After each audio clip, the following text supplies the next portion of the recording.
Gibraltar is most famous for its massive rock, but its international airport has become well known for its runway, built right across the main road. This is actually something I'm worried about. It's a bit of FOD, and basically what that is foreign objects and debris. All of these cars, all of this traffic going back and forth, what if a screw comes off of the car, or it has an engine oil leak, and that goes all over the runway? Suddenly you've got a serious safety problem. On takeoff, a modern passenger jet engine sucks in over 1 ton of air every second. That's about the volume of a squash court. With each engine's fan spinning at over 2,700 revolutions per minute, just one stray bolt sucked up from the runway could spell disaster. Terence. Nice to meet you. As the air terminal director, Terence Lopez has inside knowledge of how officials cope with a problem. You have a main road going straight through the middle of the runway. What sort of challenges does that offer you on a day-to-day basis?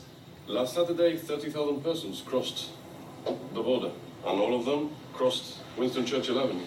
Wow. It's about 5,000 cars a day, and you just see a lorry coming across and heavy vehicles and all of that.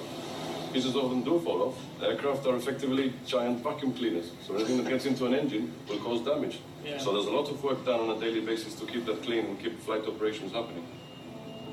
To deal with foreign objects and debris, Gibraltar has its own dedicated FOD squad, a fleet of trucks that clean up the junction between runway and road. It's also the airport's responsibility to manage the road closures. So how do they minimize the delays? The barriers raising and lowering is well rehearsed, it's well choreographed, and the problems we have is when flight operations come very near each other. Then they stay down for longer. Yeah. And then when you get tailbacks in the traffic... I mean, it's just one of those things, isn't it? You get congestion from all sorts of things. It's just your cause of congestion here is a bit different. What do you need, given the traffic? Yeah. Why were you late? There was a plane landing. Yeah, exactly. That's a very common excuse here. Good one for the boss, isn't it? Yeah. I'm the boss. Joking aside, the delays are a serious problem. So what can Terence and his team do about it?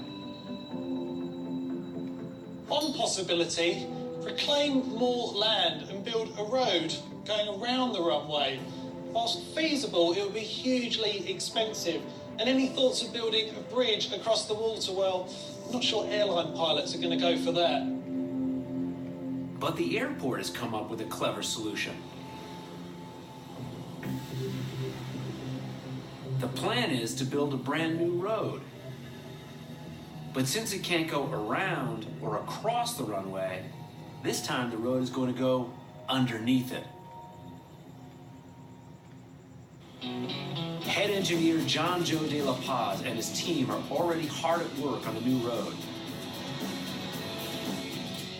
So this is where the tunnel is going to go now. It doesn't look like you're boring the tunnel. That's right. This tunnel is a cut and cover underpass tunnel, Okay. which does not require any boring machinery. It's essentially a reinforced concrete box. What we'll be doing is excavating a trench Yeah. and then working inside the trench and then burying the box and reinstating the airfield over the tunnel. It sounds simple, but building a tunnel is a really tough engineering challenge. First, engineers will fill 3 parallel trenches with steel-reinforced concrete to create the tunnel walls.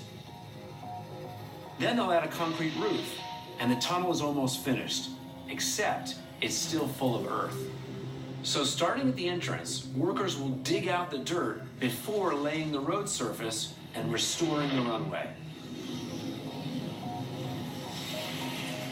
You guys are literally having to work right next to aircraft taking off. That's right. Which is why most of this work would have to be done at night time.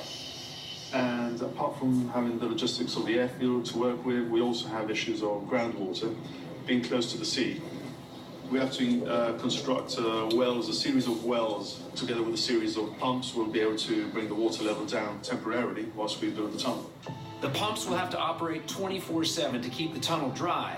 But despite the challenges, before the end of 2018, the new road into Spain should transform Gibraltar. On this global journey, we've investigated some truly incredible engineering stories. From ski jumps that were a little too slippery to the world's biggest sewage pipe. Engineers all over the world have made some truly incredible blunders, but they continue to rebound by finding fascinating fixes.